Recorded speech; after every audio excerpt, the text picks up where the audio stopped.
Welcome back to Flashpoint. This weekend, we are 10 months away from the general election. But before we reach November, there are several twists and turns expected in this pivotal election year. Joining us now, two people who know a lot about politics. Catawba College professor Michael Bitzer, as well as Winthrop University professor Scott Huffman. Gentlemen, welcome back. As I say, two of the smartest people I know, so anytime that we can have you on, I always learn a lot, and I know our viewers do as well. Let's begin with the primaries. They're fast approaching, with the Republican Iowa caucus set to take place January 15th, then followed by the South Carolina primaries. Professor Huffman, I'll start with you. I assume that there's no hope anyone besides Donald Trump is going to emerge victorious from these two early contests. Then what would you see as the second headline after that? Well, the main things coming out of Iowa are going to be how much Donald Trump wins by.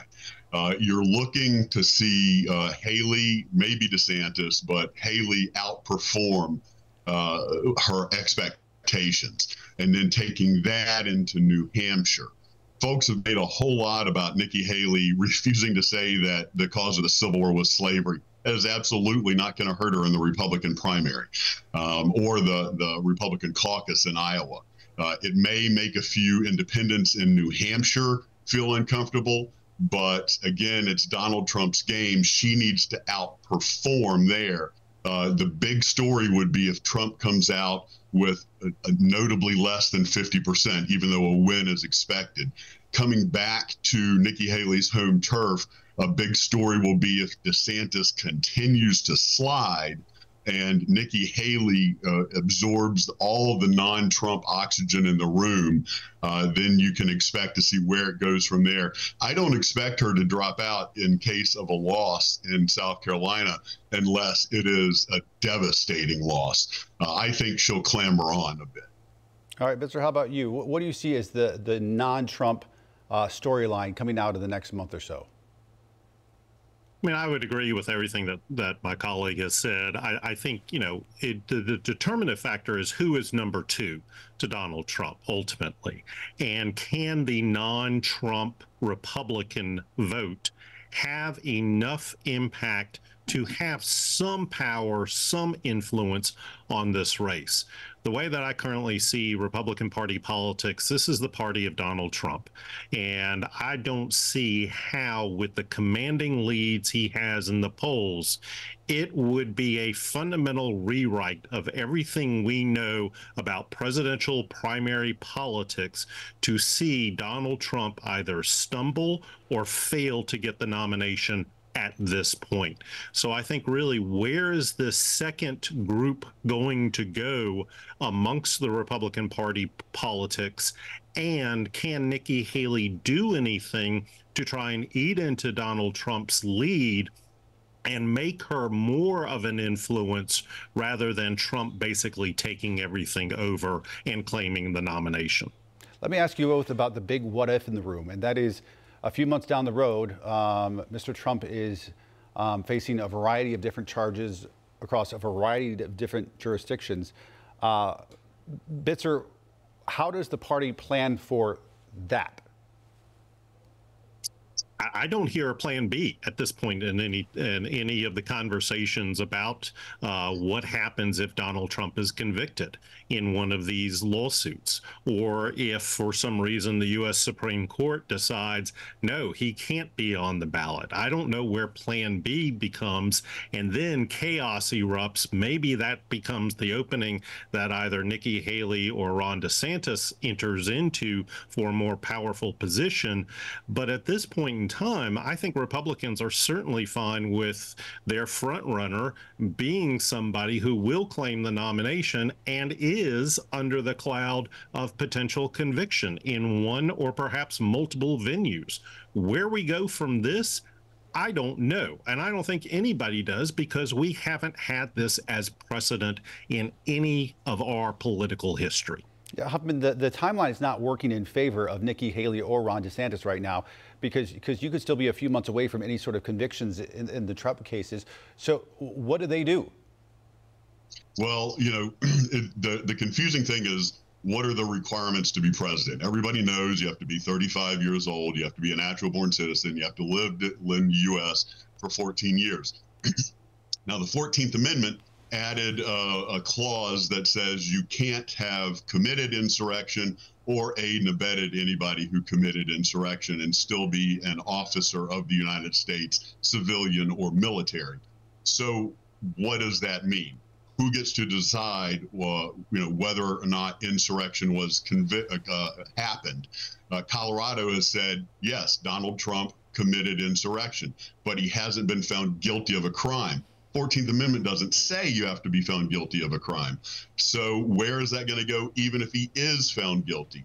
Most importantly, as Dr. Bitzer pointed out, it's going to go through the court system. It's going to go to the Supreme Court. Right now, we have a dominant conservative supermajority on the Supreme Court that is likely to go Trump's way. It is very possible that we will have a presidential candidate who has been convicted of crimes related to insurrection activity, and it will be an election like absolutely no other in the United States. I am waiting to see when it will come before the Supreme Court. But as you just pointed out, that timeline does not go in Nikki Haley's favor. It is slowing down, not speeding up.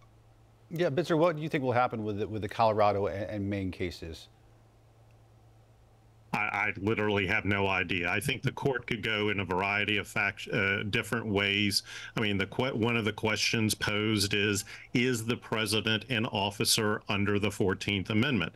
And by my read, and I believe by my colleagues' read and other scholars, yes, anybody who holds a civil office and who swears an oath to the U.S. Constitution is bound by the 14th Amendment's Section 3. The question also becomes, what is an insurrection? Colorado State Supreme Court defined it, and it holds to what Donald Trump did on January 6, 2021. But this is a case that is, I could see a political question where the courts will kick it out. That would create even more chaos because some states may take him off the ballot.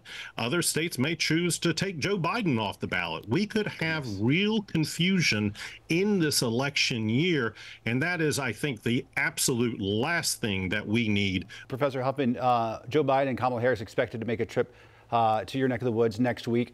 Why is the Biden administration making such a big push in South Carolina in a largely non-competitive primary?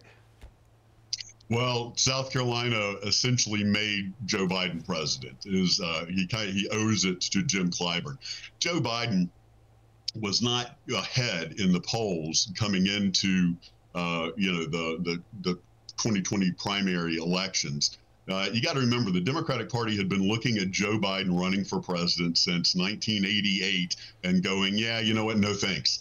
Who became a very popular vice president to Barack Obama, but he was not by any stretch of the imagination the foregone conclusion until he comes to South Carolina. And African-American voters who are the crown jewel of the South Carolina, in fact, black women are the crown jewel of the South Carolina Democratic presidential primary. It wasn't until Jim Clyburn endorsed Joe Biden that the African-American vote lined up behind him. And you have to prove in the Democratic presidential primaries that you can get the African-American vote to turn out for you, because that's a major coalition of a presidential victory for Democrats. And so this is payback. Final question for you, Mr. Bitzer. This will be the first election with new maps here in North Carolina for the General Assembly as well as congressional seats. Are these the maps that we're going to be stuck with, or is it going to change 10 times every 2 years like it has over the last decade? Welcome to North Carolina politics. Right. Since 1990, needless to say. I think these maps will be through the 24 elections, even though we have had past challenges in court over maps. They have typically tended to hold because we've had candidate filing. We're coming up on the primary. Ballots for mail-in ballots will be sent out here relatively soon. So I think the court will say, you know what, we'll use these maps, but we will continue to hear the legal challenges on the racial gerrymandering dynamics at play. All right. Michael Bitzer, Scott Huffman. Gentlemen, thank you for coming on. We appreciate it.